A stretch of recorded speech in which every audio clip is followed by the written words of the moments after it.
ನಮಸ್ಕಾರ ಸ್ನೇಹಿತರೆ, ಈ ವಿಡಿಯೋದಲ್ಲಿ ಸಫಲ ಏಕಾದಶಿಯ ವ್ರತ ಕಥೆಯನ್ನು ಮತ್ತು ಸಫಲ ಏಕಾದಶಿ ಮಾಡುವುದರ ಪ್ರಯೋಜನಗಳು ಏನು ಎಂಬುದನ್ನು ಹೇಳಲಿದ್ದೇನೆ. ಸ್ನೇಹಿತರೆ, ಈ ವರ್ಷದ ಮೊದಲನೇ ಏಕಾದಶಿ ಈ ಸಫಲ ಏಕಾದಶಿಯಾಗಿದೆ. ಇದು ಜನವರಿ 7ರಂದು ಆಚರಿಸಲಾಗುವುದು. ಸ್ನೇಹಿತರೆ, ಈ ಸಫಲ ಏಕಾದಶಿಯ ಮಹಿಮೆಯನ್ನು ಯುಧಿಷ್ಠಿರ ಮಹಾರಾಜನು ಶ್ರೀಕೃಷ್ಣನಿಗೆ ಕೇಳಿದ್ದಾನೆ. ಇದು ಯುಧಿಷ್ಠಿರ ಮಹಾರಾಜರು ಮತ್ತು ಕೃಷ್ಣನ ನಡುವಿನ ಒಂದು ಸಂಭಾಷಣೆಯಾಗಿದೆ. ಸ್ನೇಹಿತರೆ, ಯುಧಿಷ್ಠಿರ ಮಹಾರಾಜರು ಕೇಳುತ್ತಾರೆ, ಪ್ರಿಯ ಕೃಷ್ಣನೇ, ಪೌಷ ಮಾಸದ ಅಂದರೆ ಡಿಸೆಂಬರ್ ಮತ್ತು ಜನವರಿ ಪೌಷ ಮಾಸದ ಕರಾಳ 15 ದಿನಗಳಲ್ಲಿ ಸಂಭವಿಸುವ ಏಕಾದಶಿಯ ಹೆಸರೇನು ಮತ್ತು ಇದನ್ನು ನಾವು ಹೇಗೆ ಆಚರಿಸಬೇಕು? ದಯವಿಟ್ಟು ಈ ವಿಷಯವನ್ನು ನಮಗೆ ತಿಳಿಸಿ ಹೇಳಿ ಕೃಷ್ಣನೇ ಎಂದು ಯುಧಿಷ್ಠಿರನು ಕೃಷ್ಣನಿಗೆ ಕೇಳುತ್ತಾನೆ. ಆಗ ಶ್ರೀಕೃಷ್ಣನು ಉತ್ತರಿಸುತ್ತಾರೆ, ಓ ಯುಧಿಷ್ಠರ್, ದ್ವಾದಶಿ ಎಂದು ಬರುವ ಪೌಷ ಕೃಷ್ಣ ಏಕಾದಶಿಯ ಮಹಿಮೆಯನ್ನು ಕೇಳು ಎಂದು ಈ ಒಂದು ಕಥೆಯನ್ನು ಹೇಳಲು ಅವರು ಶುರು ಮಾಡುತ್ತಾರೆ. ಸ್ನೇಹಿತರೆ, ಚಂಪಾವತಿ ಎಂಬ ನಗರವಿತ್ತು. ಅದನ್ನು ಸಂತ ರಾಜ ಮಹೇಶ್ವತನು ಆಳುತ್ತಿದ್ದನು. ಅವನಿಗೆ 4 ಗಂಡು ಮಕ್ಕಳು ಇರುತ್ತಾರೆ. ಅವರಲ್ಲಿ ಹಿರಿಯನಾದ ಲುಂಬಕನು ಸದಾ ಪಾಪ ಕಾರ್ಯಗಳಲ್ಲಿ ನಿರಂತರವಾಗಿರುತ್ತಾನೆ ಮತ್ತು ಲುಂಬಕನು ಹಲವಾರು ದೇವತೆಗಳನ್ನು ಟೀಕಿಸಿದನು ಮತ್ತು ಪ್ರತಿದಿನ ಅವನು ವೈಷ್ಣವರನ್ನು ನಿಂದಿಸಲು ಹೊರಡುತ್ತಿದ್ದನು. ಕೊನೆಗೆ ರಾಜ ಮಹಿಷ್ಪತನ ತನ್ನ ಮಗನ ಇಂತಹ ಸ್ಥಿತಿಯನ್ನು ನೋಡಿ ಅವನನ್ನು ಕಾಡಿಗೆ ಕಳುಹಿಸುತ್ತಾನೆ. ರಾಜನ ಭಯದಿಂದ ಕರುಣಾಮಯಿ ಬಂಧುಗಳು ಕೂಡ ಲುಂಬಕನನ್ನು ರಕ್ಷಿಸಲು ಬರುವುದಿಲ್ಲ. ಆವಾಗ ಅಜ್ಞಾತವಾಸದಲ್ಲಿ ಅವನು ಪಾಪದಿಂದ ಯೋಚಿಸುತ್ತಾನೆ ಮತ್ತು ನಾನು ಕತ್ತಲೆಯ ಮುಚ್ಚಳದಲ್ಲಿ ನಗರಕ್ಕೆ ಹೋಗಿ ಮತ್ತು ಅಲ್ಲಿ ಇರುವ ಎಲ್ಲ ಸಂಪತ್ತನ್ನು ಲೂಟಿ ಮಾಡುತ್ತೇನೆ ಎಂದು ಅವನು ಯೋಚಿಸುತ್ತಾನೆ. ಅವನು ಹಗಲಿನಲ್ಲಿ ಅನೇಕ ಪ್ರಾಣಿಗಳನ್ನು ಕೊಂದನು ಮತ್ತು ರಾತ್ರಿಯಲ್ಲಿ ಅವನು ನಗರದಿಂದ ಎಲ್ಲ ರೀತಿಯ ಬೆಲೆ ಬಾಳುವ ವಸ್ತುಗಳನ್ನು ಕದ್ದು ತರುತ್ತಾನೆ. ಸ್ನೇಹಿತರೆ, ಲುಂಬಕನು ಮಾಂಸಾಹಾರಿಯಾಗಿದ್ದರೂ ಕೂಡ ಅವನು ಪ್ರತಿದಿನ ಹಣ್ಣುಗಳನ್ನು ತಿನ್ನುತ್ತಿದ್ದನು. ಅವನು ಹಳೆಯ ಆಲದ ಮರದ ಕೆಳಗೆ ವಾಸಿಸುತ್ತಿದ್ದನು. ಲುಂಬಕನಿಗೆ ಇದು ಗೊತ್ತಿಲ್ಲದ ಸಂಗತಿಯಾಗಿತ್ತು. ಏನೆಂದರೆ, ಆಲದ ಮರವು ಭಗವಾನ್ ವಾಸುದೇವನಿಗೆ ಬಹಳ ಪ್ರಿಯವಾಗಿದೆ ಎಂಬುದನ್ನು ಅವನಿಗೆ ತಿಳಿಯದ ಸಂಗತಿಯಾಗಿರುತ್ತದೆ. ಸದಾಕಾಲ ಲುಂಬಕನು ಪಾಪ ಕಾರ್ಯಗಳನ್ನು ಮಾಡುತ್ತಿದ್ದಾಗ ಸಫಲ ಏಕಾದಶಿಯ ದಿನ ಬರುತ್ತದೆ. ಸಫಲ ಏಕಾದಶಿಯ ದಿನ ಬಂದಂತಹ ದಿನದಂದು ಲುಂಬಕನು ತನ್ನ ವಿರಳವಾದ ಬಟ್ಟೆಗಳಿಂದಾಗಿ ತೀವ್ರವಾದ ಚಳಿಯಿಂದಾಗಿ ಅವನು ಇಡೀ ರಾತ್ರಿ ನಿದ್ರೆಯನ್ನು ಮತ್ತು ಅವನಿಗೆ ಆ ಚಳಿಯಿಂದ ಅವನ ಮೈ ಹುಷಾರು ಇರುವುದಿಲ್ಲ. ಹೀಗೆ ಅವನು ಕೋಮಾ ಸ್ಥಿತಿಗೆ ಹೋಗುತ್ತಾನೆ.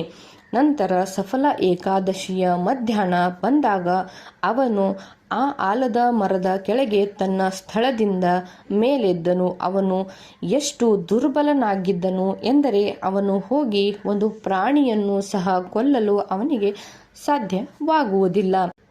ಅವನು ತಮ್ಮ ಇಚ್ಛೆ ಇಲ್ಲದಿದ್ದರೂ ಕೂಡ ಬಿದ್ದ ಹಣ್ಣುಗಳನ್ನು ಸಂಗ್ರಹಿಸುತ್ತಾನೆ ಮತ್ತು ಪವಿತ್ರವಾದ ಆಲದ ಮರದ ಬುಡದಲ್ಲಿ ಹಣ್ಣುಗಳನ್ನು ಇಟ್ಟು ಲುಂಬಕನು, ಓ ಶ್ರೀಹರಿ ಕೃಷ್ಣವೇ, ದಯವಿಟ್ಟು ನನ್ನನ್ನು ಕರುಣಿಸು ಮತ್ತು ಈ ಹಣ್ಣುಗಳನ್ನು ನೈವೇದ್ಯವಾಗಿ ಸ್ವೀಕರಿಸು. ಮತ್ತೆ ಅವನು ಹೀಗೆ ದೇವರಿಗೆ ಪ್ರಾರ್ಥನೆಯನ್ನು ಸಲ್ಲಿಸಿ ಮತ್ತೆ ಅವನು ರಾತ್ರಿ ಇಡೀ ನಿದ್ರೆಯನ್ನು ಕೂಡ ಮಾಡದೆ ಎಚ್ಚರವಾಗಿ ಹಾಗೆ ಇರುತ್ತಾನೆ.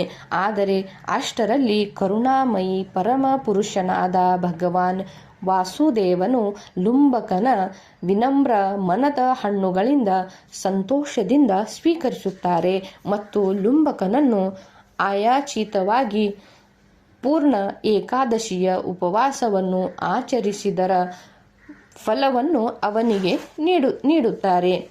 ಏಕಾದಶಿಯ ಮರುದಿನ ಸೂರ್ಯೋದಯವಾದಾಗ ಕುದುರೆ ಒಂದು ಲುಂಬಕನನ್ನು ಇಸಿ ಅವನ ಪಕ್ಕದಲ್ಲಿ ನಿಂತಿತ್ತು. ಆ ಕುದುರೆ ನಿನಗಾಗಿಯೇ ಲುಂಬಕ ಅದನ್ನು ಆರೋಹಿಸಿ ಮತ್ತು ನೀನು ನಿನ್ನ ಕುಟುಂಬವನ್ನು ಹೋಗು, ಈ ಕಾಡಿನಿಂದ ವೇಗವಾಗಿ ಸವಾರಿ ಮಾಡಿ ಭಗವಂತನ ಕರುಣೆಯಿಂದ ಮತ್ತು ಸಫಲ ಏಕಾದಶಿಯ ಆಚರಿಸುವ ಮೂಲಕ ನೀನು ಸಂಪಾದಿಸಿದ ಪುಣ್ಯದಿಂದ ಈಗಾಗಲೇ ನಿನಗೆ ನಿನ್ನ ತಂದೆಯವರು ಕರೆಸಿದ್ದಾರೆ ಎಂದು ಅವನಿಗೆ ಹೇಳುತ್ತಾರೆ.